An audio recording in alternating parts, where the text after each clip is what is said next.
Hello and welcome to episode number 2 of my breeder series. Today we are going to talk about these pretty little fish, if they come out. These are Fundulopanchax Gardneri. Really nice fish, very active, good community fish, they're not aggressive. And you don't, you know, they're not too difficult to spawn and raise at all. Hold on, I've got an itch. Yeah, so these are in a small tank. It's a 12-inch cube, holding in approximately what, 25-30 litres. These are a full adult pair, measuring around 2.5 inches in length.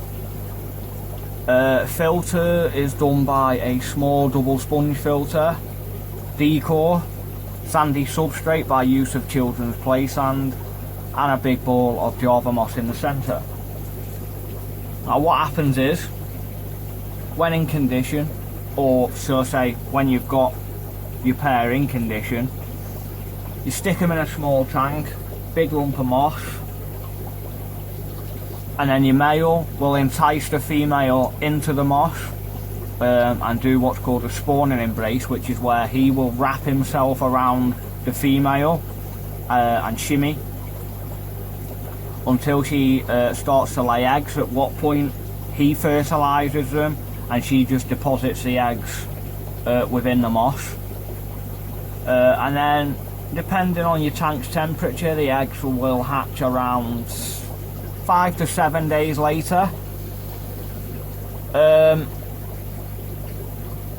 Now at this point there's a couple of different things you can do.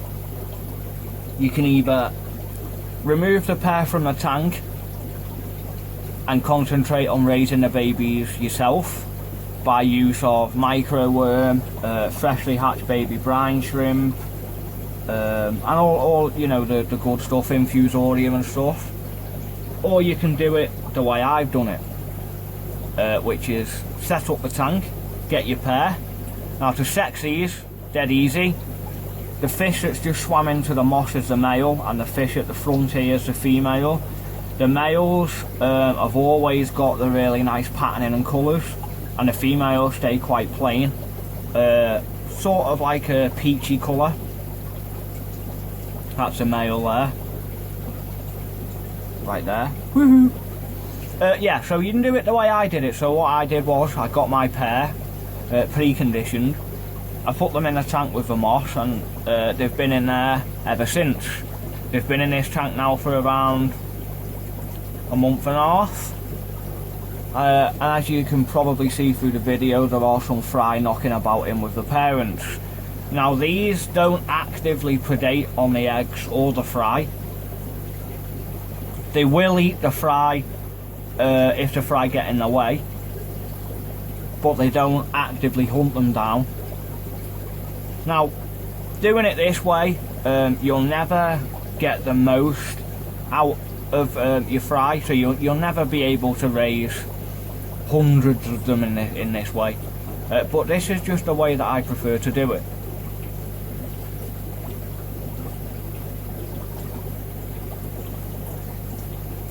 And it's a way that I prefer to do it purely because, I don't know, you get a sense of satisfaction watching babies growing up with their parents. I mean, I'm quite a large cichlid breeder, and as many of you might know, cichlids or cichlid parents avidly raise their own young. So I'm still stuck with them really. And I just want, I don't know, as I suppose, as an experiment, I wanted to see if these devoted any kind of parental instinct towards the fry, which they absolutely don't. And the good thing about providing some kind of live plants is all planted tanks and plants and stuff give out infusoria. Infusoria is a tiny microscopic one-celled food source which small fish like killifish, tetras, and the fish like that, they need that tiny food to survive the first few days. So if you're like me, you have absolute zero success in culturing infusoria, cheap, use live plants.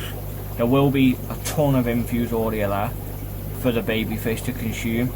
Once you've got them past the first few days, you're pretty much safe.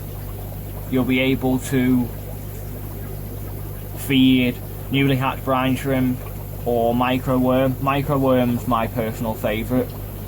The only thing with microworm is you've got to be seriously careful not to overfeed. It's quite difficult. I personally get a little pot of water, tank water, swill some microworm out and then feed it using a pipette.